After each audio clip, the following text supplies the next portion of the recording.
Hello. Hello. Maybe we need some intro music.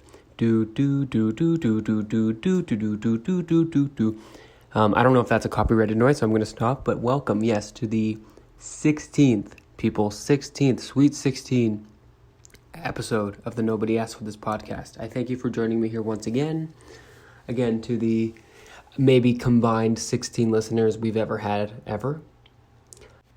I really appreciate you. I appreciate you putting up with this terrible sound quality. It's not something I'm proud of. Ooh, the neighbors have decided to do some lawn work. That's fun. They clearly don't know that there's a broadcast happening. I don't know if you can hear that, but there's some sort of leaf blower. I don't know who owns a leaf blower, just for recreation, but there's not even any leaves here because it's technically fall. We've gone over this pretty much since July when fall was going to happen. We're in it. It's fall. But fall has never been so hot. It was like 30 degrees. And I'm talking about Celsius. It should be 30 degrees Fahrenheit, like at the most, in fall. But whatever's happening is happening, and I just need it to stop. So whoever is in control of weather, please fix that. I feel like, did anybody see that video of that? It was a woman complaining about the heat, and she was like, I'm sitting right in front of my air conditioner. It's on the highest temperature at the highest speed. something degrees, and it's on turbo. Do I have to set it to Power Ranger? She did this whole thing. And she was like, in it, she said something very smart. She's like, I feel like the Lord needs to delegate temperature and weather to somebody else. Like, where's Moses? That was the quote. Where is Moses? And I ask that same thing. Where is Moses? Let Moses do it. It's a very funny video. I think it's called like It's Hot as Hell or something. Just Google it. You'll find it. It's very enjoyable. I could recite the whole thing for you. I will not. But yeah, just the weather's being weird. Something about me is I'm a professional complainer. So I really could find a way to complain about anything. So like when it's too hot, I just sit and think, oh, I wish it was cold. And then when it's really cold, I just think, oh, I can't wait for it to be hot. So really take my complaints with a grain of salt. They don't really mean anything because at the end of the day, I will find a way to complain about anything. But I feel like I do like the rain. That's something I don't complain about. I don't love being in the rain, like getting actually like poured down on. But I don't mind like, sitting outside, or not outside, rather inside. You open up the window, it's nice rain, you open up a, fresh thing of hot Cheetos, you put your feet up, maybe go into the back of the cabinet, pull out a fresh candle from Bed Bath & BS or whatever that store's called, pumpkin peanuts waffle or something, pumpkin waffle spice vanilla, anyway. You light it, you look outside, you look at all the sorry people that have to go out into the rain and just think, I'm glad I'm unemployed. Anyway, I don't know if that picked up, but my stomach just made the loudest gurgle. What would you call that? A stomach, not grunt, a stomach, I guess gurgling is the only term I can think of. Isn't that the funniest thing when it happens? Like you hear your stomach and it's like loud, like you'll be in class or something, and your stomach will be like, and you try and stop it. Does anyone else do that? Like you hear the thing and then you're like, no, like it's like your phone rang. Like if your phone starts ringing, you're going to grab it and like turn it off, but it's your stomach. So there's really nothing you can do. It's like almost worse than a burp. At least a burp, you could like shut your mouth, and because the worst is when a burp comes, like your mouth is open and a burp just decides it's going to come. #gupdate. We haven't done that in a while. But like a burp comes out and you're like, oh, so embarrassed. But with your stomach, like there's nothing you can do except eat, I guess. I don't know what the science behind a gurgling stomach is. I'm going to Google it really quickly and then also try and make it interesting so I don't have to edit it out. So I'm typing in, why do stomaches gurgle? My typing is wild. Okay, stomach gurgling. Thank God they made this thing on Google where they just put a little snippet at the top, so you don't even have to click on the articles. Again, it's so easy to be stupid. Stomach growling, that's the word, not gurgling. Stomach growling occurs as food, liquid, and gas go through the stomach and small intestine. Now, the only thing I know about the small intestine in testosterone is actually larger than the large intestine. I feel self-conscious about how I pronounce that word, but every way I say it still sounds wrong. Intestininus. Anyway, I remember there was some, I don't know if it was a doctor that came into my class or some sort of scientist came in and was explaining that the small intestine is actually bigger, in length, longer than the large. And I always thought to myself, I want to be, one day, someone with a job important enough that I could go to at school, at any age, elementary school, middle school, high school, university, grad school, whatever that is. I would like to go and speak about my expertise. At this point, it would probably be how to run a podcast only from your phone on a very tight budget, not much time, and low quality. I could do that. I could also teach how to talk about not much for 30 minutes every week. I could do that. I could talk about how weird food pairings that I've created. I don't want to give any away because then that will be, less of an incentive for people to invite me to their educational facility to speak. But yeah, I always loved hearing from, an expert in a field. Because it's one thing to learn about, science from the textbook, but to hear a real in the flesh meteorologist, come and explain the weather dial or the sundial or how they predict the weather. Which, speaking of jobs and weather, not to call a certain profession out, but I feel like two things about meteorology. Three things. One, it sounds like they're studying meteors, the study of meteors, meteorites that are going to come and crash and explode Earth. And from my understanding, it's the study of weather. So I'm assuming in Latin or something, meteor means weather in some backwards way. It's always Latin. Okay, second thing. What other job can you be wrong about literally 85% of the time and not get fired? Just saying. Because, the weather is always wrong. And I understand, the weather's probably hard to predict. But, wrong nonetheless. Third thing, I'm very organized today. How do we know that it's not just one person figuring out the weather and then everyone's just copying their answers? Does every single meteorologist on the news, on the local news, do they conduct their own studies or do they just Google the weather app and see what the weather is going to be? That has always confused me. Or are the meteorologists, in air quotes, on these shows just presenting presenting the weather? Do they again, are they the ones that get the protractor, get the little sundial, get the pen and paper and do sketches for 12 hours trying to figure out what the weather's going to be? Also, something I don't get with weather study, how in the heck are they able to predict what the weather's going to be 2 weeks from now? That makes absolutely no sense to me. How do you know? I guess you can look at patterns, and I would be interested to see how accurate those are, what they predict is going to happen in 2 weeks, and then what they predict will happen on that same day 2 weeks later, in the morning, to see if they were right. But how do you even go about who figured that out? Shakespeare? William Shakespeare? Billiam Shakespeare? I don't know. Weather's always confused me, but regardless, getting back to the point, I'm going to need a little bit more fall weather. Because we're about to come up on October, which is Halloween. We've already been in Halloween season. I've documented how I've been eating candy corn since July. But Halloween is happening, people. Halloween is happening, and we're getting 30-degree weather. To translate for the Fahrenheit system, that would be 30 times 2 is 60, plus another 30, 90. Just about 90. What the heck? We need to fix that. But speaking of Halloween, it's happening. I've seen a lot of the Spirit of Halloween stores popping up. For those of you who don't know, Spirit of Halloween I think most people, it's probably in a lot of countries, it's basically like the Halloween store.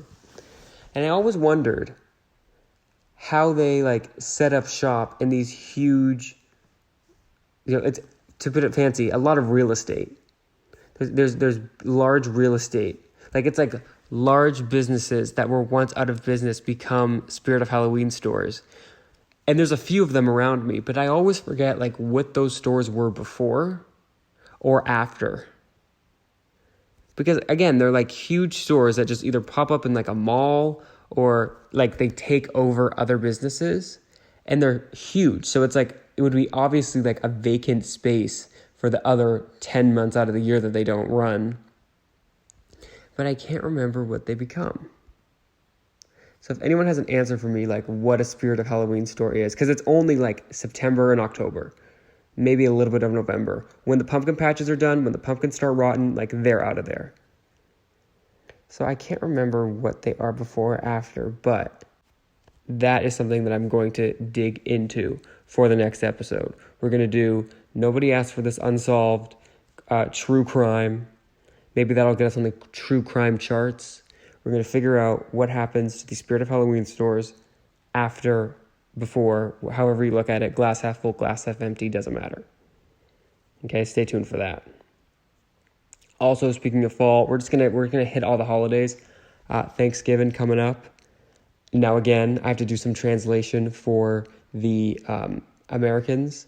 Our Thanksgiving in Canada, I don't know if Thanksgiving is a holiday everywhere.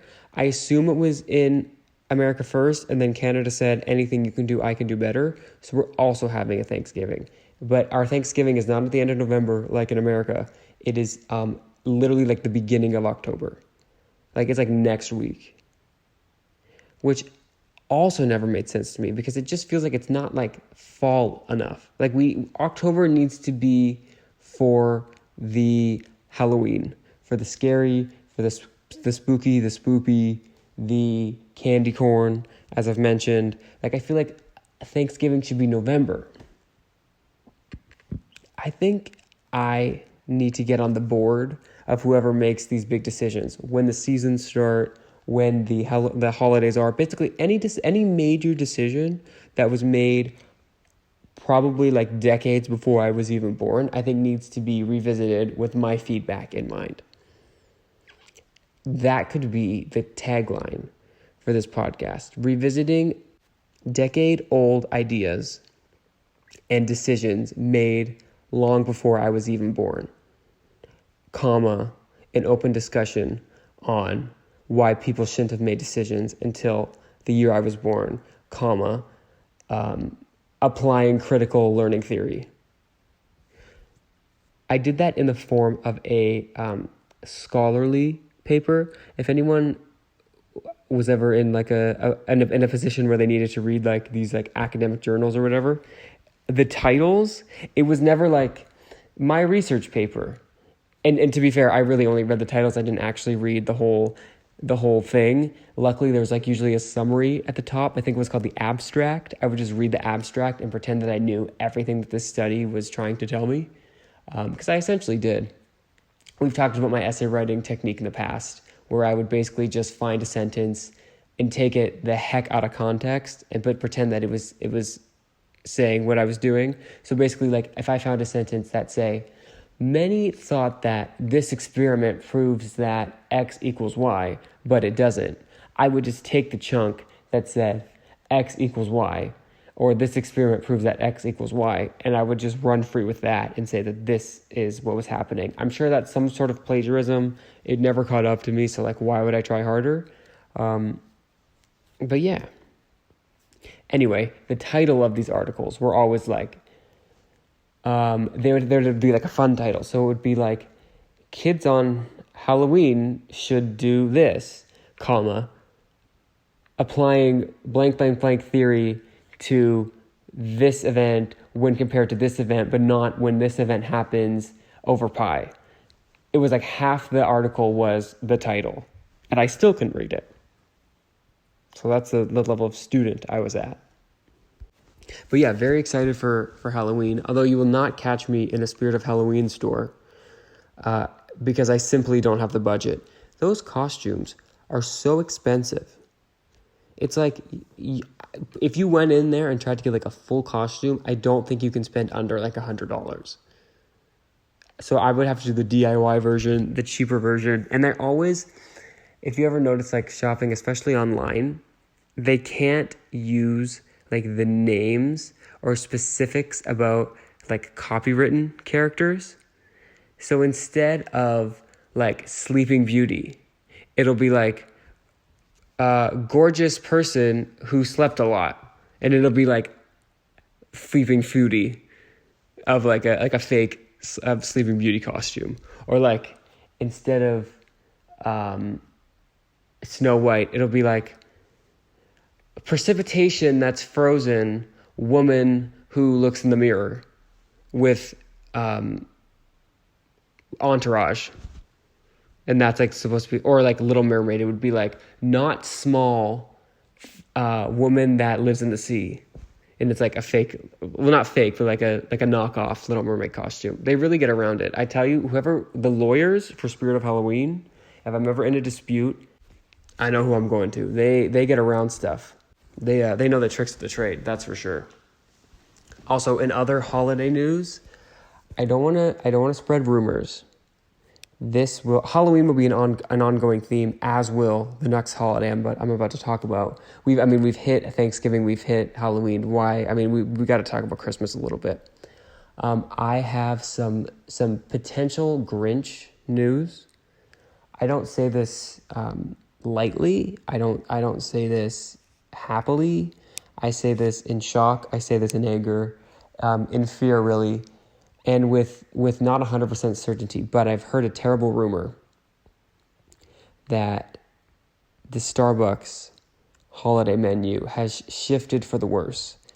Now let me go back a year. The year was 2021. I was in the car, and I found out that they had discontinued at Starbucks the gingerbread and the eggnog latte. Now, I really tried to use it as like a moment of maturity and realized that, at the time, the not the stock exchange, what is that called? The supply chain was a mess. It was a mess. Things were getting clogged up in the Suez Canal. I don't know what or where that is. I just know that it was happening. Okay, the Suez was not regular.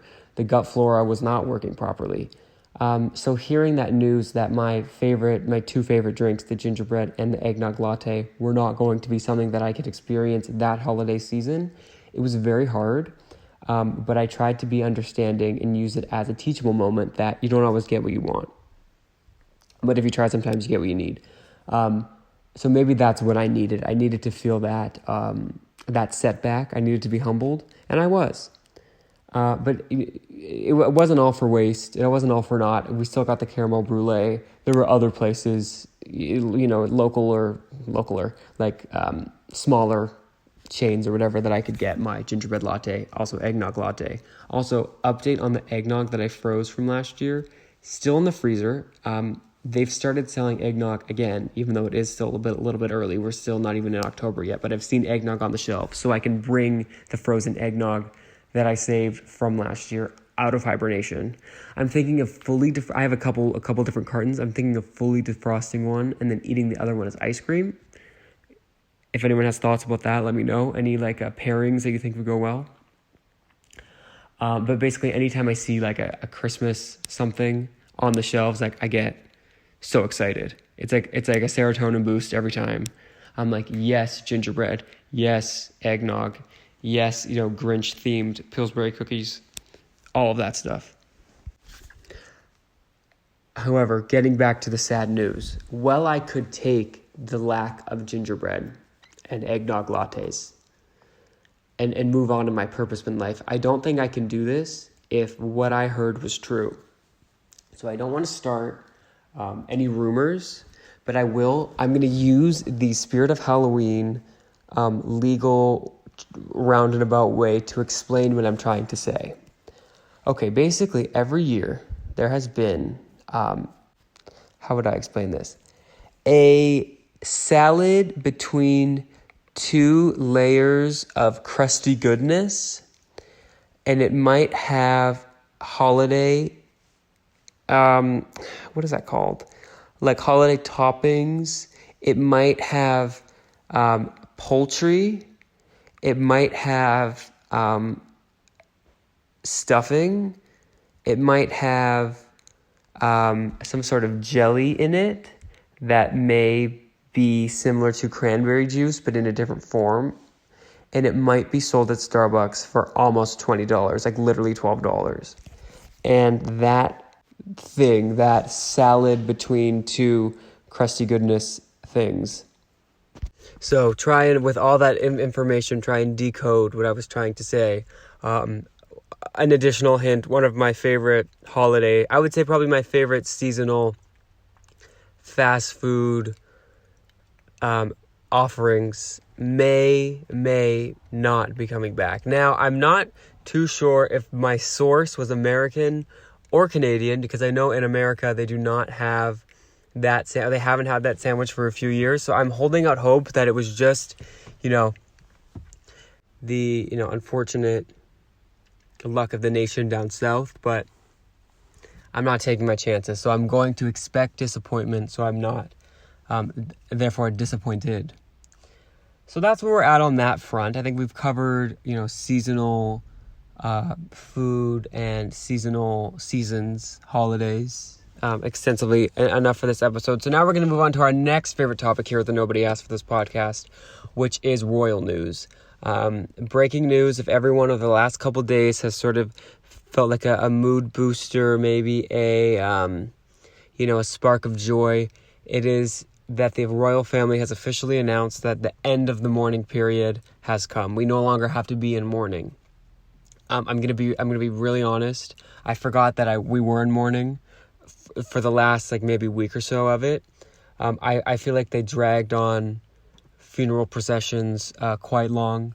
I feel like she's been, Queen Lizzie Liz has been gone. She's been gone, I think, almost a month now, and we're still kind of celebrating, which I guess is nice, but at the same time, we got to move on. So they have given us the okay to move on. And I also, again, we don't really talk too much topical stuff here, but I read that apparently Prince George, so that would be Queen Elizabeth's great-grandson, he was also the firstborn, so he'll eventually be King George, which I feel like we've had a King George or two in the past, and by we, I mean the UK. King George has been telling people at school, you better watch out. If you don't like me, you better watch out. You better not cry. And I'm going to tell you why. And it's because my dad is going to be the king one day. He has been more or less threatening people that are on his bad side. You watch out. I will bring back that guillotine. I will bring back, the court jester system. And I will make you my clown. It's basically what he's telling people at school. Now, I was thinking of it because apparently the royal kids do go to probably private school, but a school that non-royals go to. They're not homeschooled or anything. So I was just trying to think, if that were me and I knew that my classmate had the potential to be, not even the potential, was going to be the next king, if everything, goes to the natural order of things. Would you like that? Wouldn't you want to be friends with them so you can get invited to Buckingham Palace? I can't imagine there's that many people that he really has to threaten, or maybe he's give me your Pokemon. And when they're no, I don't want to give you this Pokemon card. He's well, I'm going to rule the freaking country one day, so you better watch out. I'm adding you to the list. There is a list. I'm adding you to it. Be careful. The Crown season 37 is not going to talk about you nicely. History will not be kind to you. I also more so from the perspective of a parent who has a kid going to the same school as a royal kid. Would you say to your kid, listen, if you want to get the good goodie bags, if you want to get the ride in a very nice car when you're, 16, 17, upper high school, that's the kid you befriend? Or are you, kind of terrified of the whole institution, so you're stay away?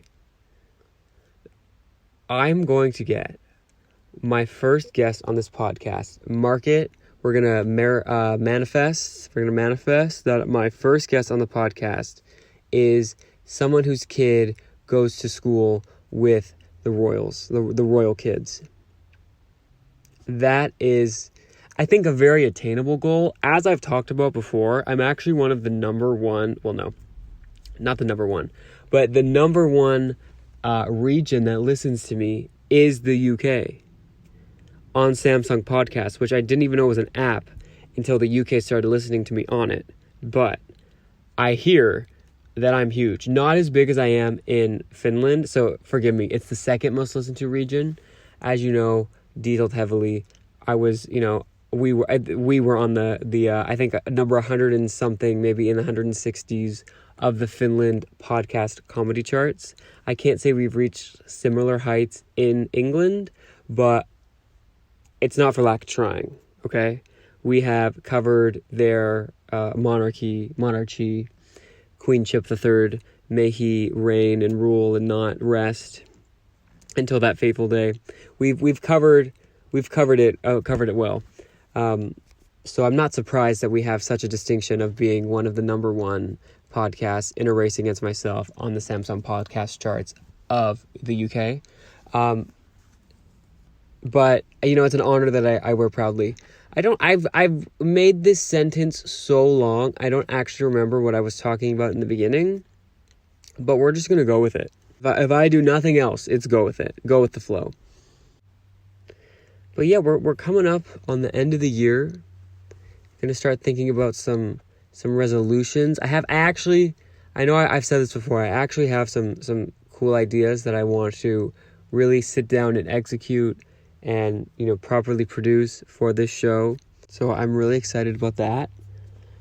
If you are a human that is listening to this and you have any ideas for shows, please reach out. I would probably say the easiest place to get to me and our huge research and development team, our production team, our assistants, our interns, would be through the Instagram app, the direct messages. I believe we are, let me get our exact not login. I'll give you our password too. Our exact thing. That would be nobody. I think it's NA. Okay, here we go. Yeah, our Instagram at nobody_asked_for_this_podcast. So it's nobody asked for this podcast, but underscores instead of spaces. And our logo on our Instagram is the same logo on our podcast feed. So that'll be easy. You'll know that it's us. This is us. We also have a website. I've talked about this ad nauseum. podcast.nobodyaskforthis.podbean.com.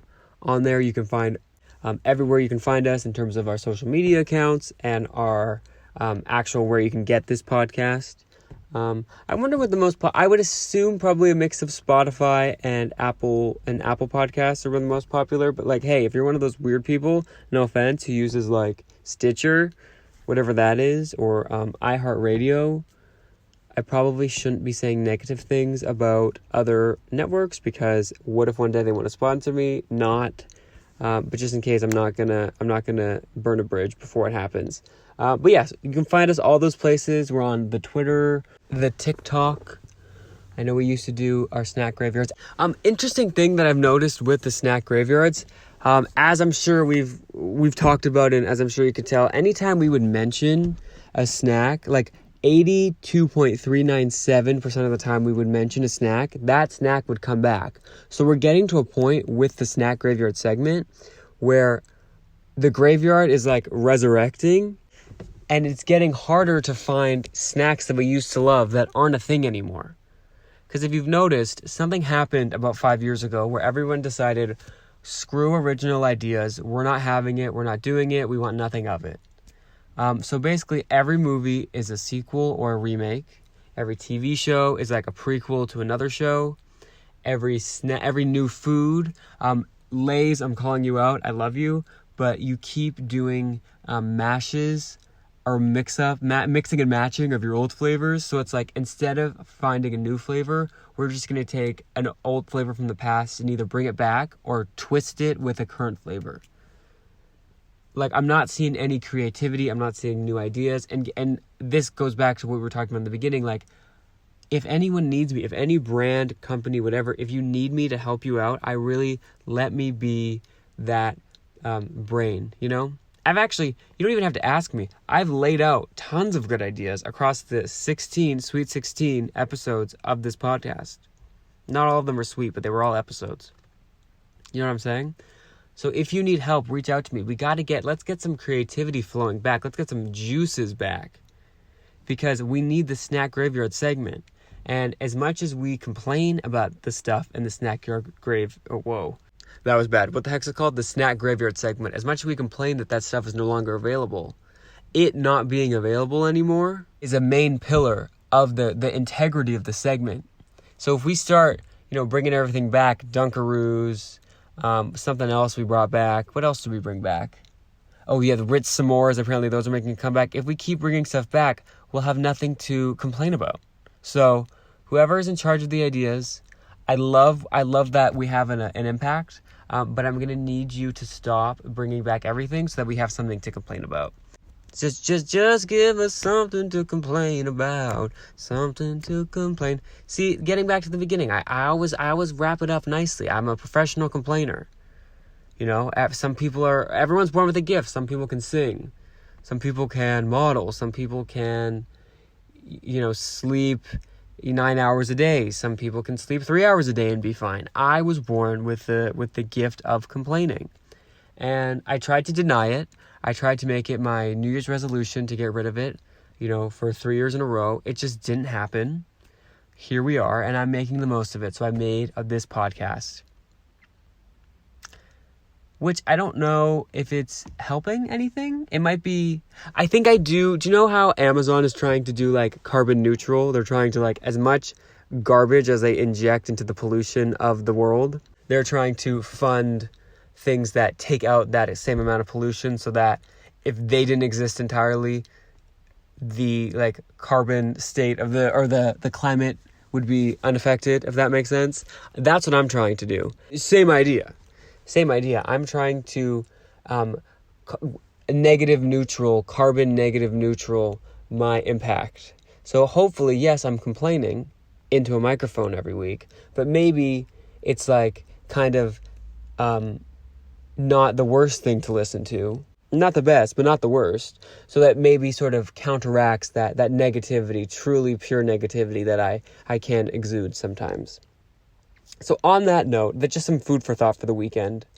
Thank you for joining me once again. We'll be back next week. Again, I said it already, but you can find us any and everywhere. Go to podcast.nobodyaskforthis.podbean.com. I can look at the statistics of that. So if you're not going to podcast.nobodyaskforthis.podbean.com, I will know. I'm like your dentist. When they ask if you're flossing, you say yes, you clearly aren't. I can see the stats. I have the eye for it. But regardless, thank you for listening. We will see you next week.